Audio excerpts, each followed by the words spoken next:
रात के घुप अंधेरे में जब बादल चांद को ढांप रहे थे, बेला एक अजीम उश्शान मगर खौफनाक किले के सामने खड़ी थी।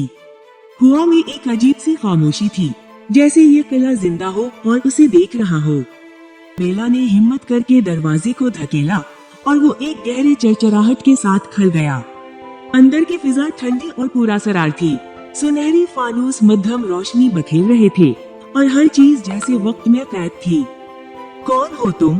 अचानक एक गर्जदार मगर जख्मी आवाज गूंजी। बेला पलटी और इसका सांस रुक गया। पहली मुलाकात सामने एक भयानक दरिंदा खड़ा था, मगर इसकी आंखों में एक अजीब सा दिख था, जैसे वो कैद में हो, जैसे वो कुछ कहना चाहता हो मगर अल्फाज ना मिल रहे हो।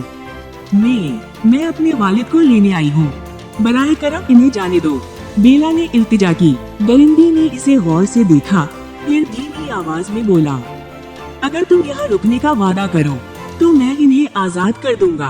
बेला की आंखों में खौफ था, मगर वो अपने वालिद के लिए सब कुछ करने को तैयार थी। पहले पहल बेला किले में कैद महसूस करती थी, मगर वक्त के साथ उसे मालूम हुआ कि दरिंदा इतना खौफनाक नहीं जितना दिखाई देता है।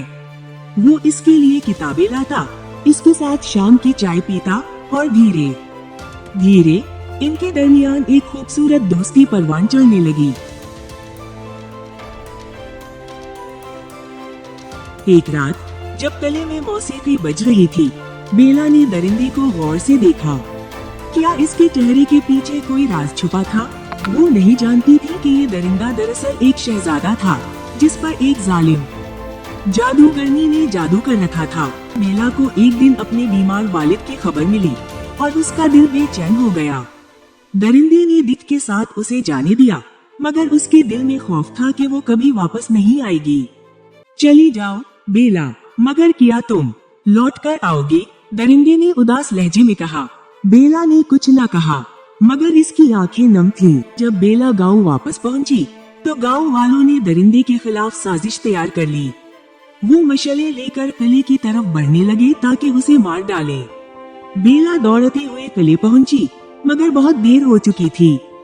दरिंदा जख्मों से चोर जमीन पर गिरा हुआ था। बेला ने इसका हाथ थाम लिया और आंसुओं में डूबकर कहा, मैं तुमसे मोहब्बत करती हूँ, तुम जैसे भी हो, मैं तुम्हारे बगैर नहीं रह सकती। जैसे ही बेला ने अपने जज्बात का इजहार किया, किले में रोशनी फैल गई। कुआं में चमकने वाले सितारे उभरे और अचानक दरिंदे की शक्ल बदलने लगी। वो एक खूबसूरत शहजादी में तब्दील हो चुका था। बेला हैरत से पीछे हटी, मगर शहजादी ने इसका हाथ थाम लिया। ये तुम्हारी मोहब्बत थी जिसने मुझे आजाद किया, बेला। किला फिर से रोशनियों से भर गया और बेला और शहजादा हमेशा के लिए एक दूसरे के हो गए। मोहब्बत की सबसे बड़ी ताकत यही है कि वो जाहिरी चेहरे को नहीं देखती, बल्कि दिल को पढ़ती है।